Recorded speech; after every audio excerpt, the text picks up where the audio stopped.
મને ફૂલડે વધાવજો રે આસો પાલવના તોરણ બંધાવજો રે આસો પાલવના તોરણ બંધાવજો રે મને મોતીના ચોકા પુરાવજો રે। ના ડીજેની ધમાકેદાર બીટ્સ, ના કોઈ માઇક, ના કોઈ સ્પીકર। સુરતના કતારગામની કુંજ ગલીમાં વર્ષોથી ચાલ્યા આવતા પરંપરાગત ગરબાએ સૌનું ધ્યાન ખેંચ્યું છે। ગલીમાં રહેતા લોકો માતાજીના ગરબા પોતાના મુખેથી ગાય છે।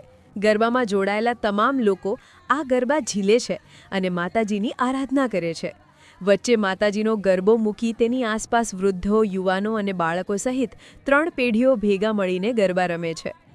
કતારગામની કુંજ ગલીમાં દર વર્ષે વડીલ સ્ત્રીઓ પોતાના મીઠા સ્વરે ગાઈને ગરબા રમાડે છે। ડીજેના કાનના પડદા ફાડી નાખે તેવા બીટ્સથી સાવ વિપરીત અહીં માત્ર મીઠો અવાજ ગૂંજતો હોય છે, જેને સાંભળીને સૌ ભક્તિમાં તલ્લીન થઈ ગરબે ઝૂમે છે। અહીં ગરબે રમતા લોકોનો પહેરવેશ સાદગીભર્યો જોવા મળે છે। આજના સમયમાં પણ કુંજ ગલીના લોકોએ પોતાના બાપદાદાની આ વારસાગત સંસ્કૃતિને જીવંત રાખી છે।